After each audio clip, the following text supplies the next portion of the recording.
Sasquatch Ontario hoax. The Dwayne campaign.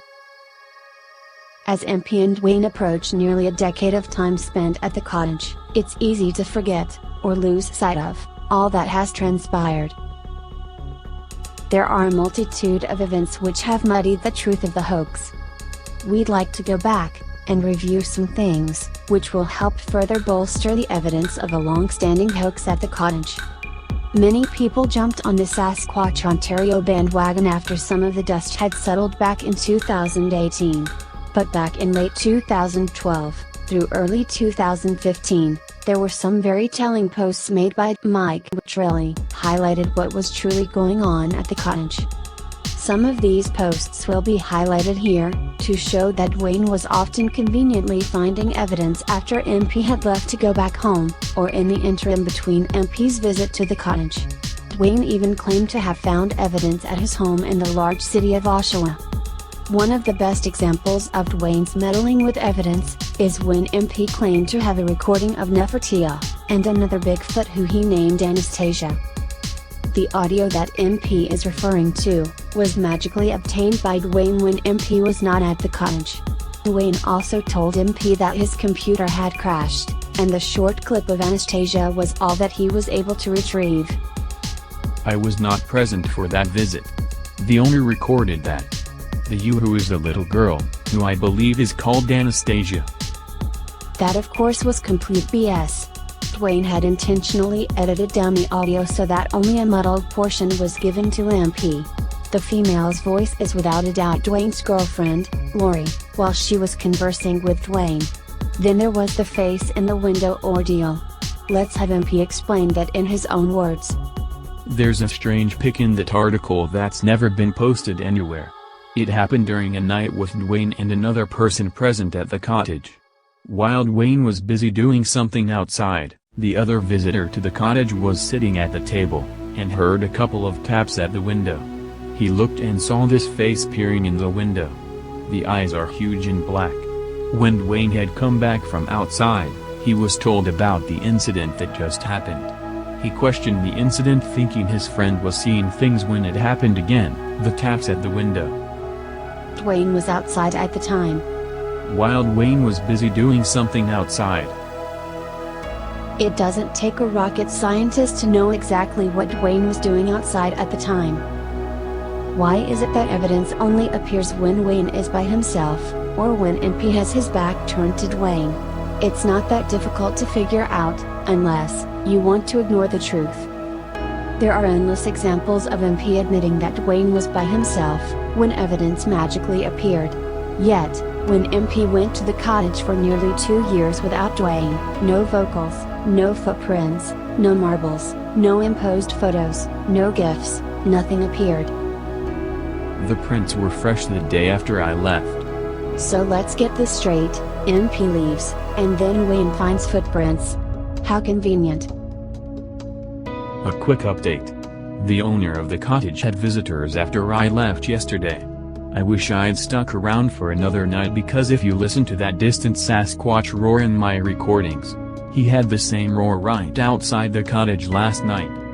I'll ask him, but I know he isn't messing around. I'm there experiencing it firsthand.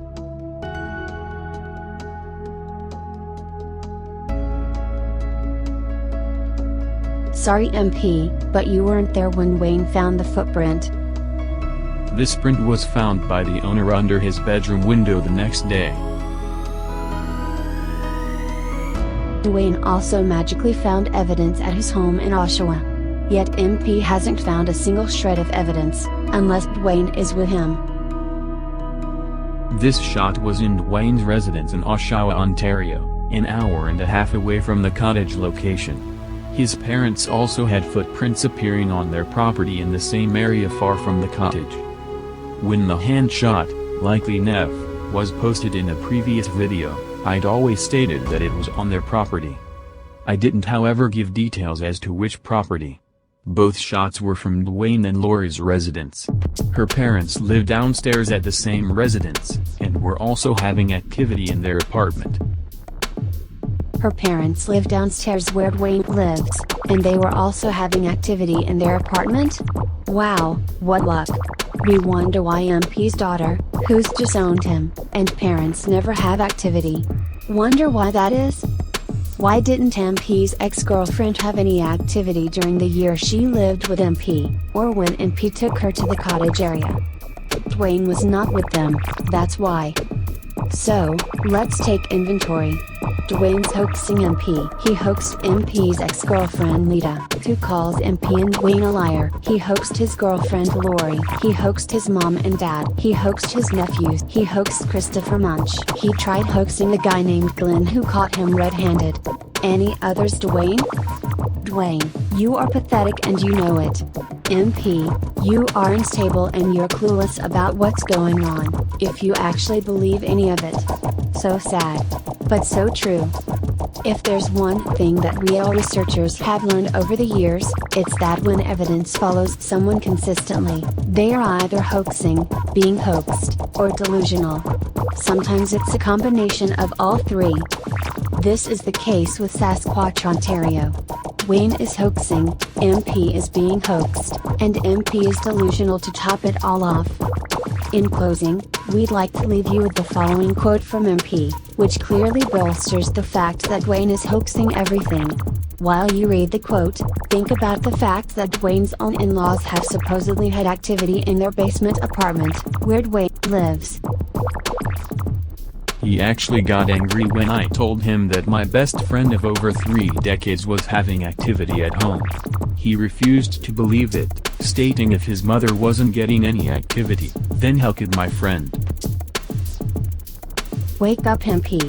Dwayne doesn't believe that others can have stuff happen at home, because he's been creating the evidence, all this time.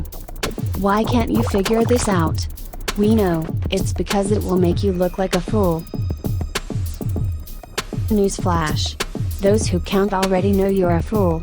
Dwayne, on the other hand, is a sociopath. Dwayne's campaign of hoaxing at Crystal Lake has worked to fool the gullible and the delusional. But those of us who can put 2 and 2 together, are far from fooled. And this is exactly why Dwayne's campaign has lost traction. Comment, subscribe and please share our vids anywhere and everywhere, even on your own channels. The truth prevails.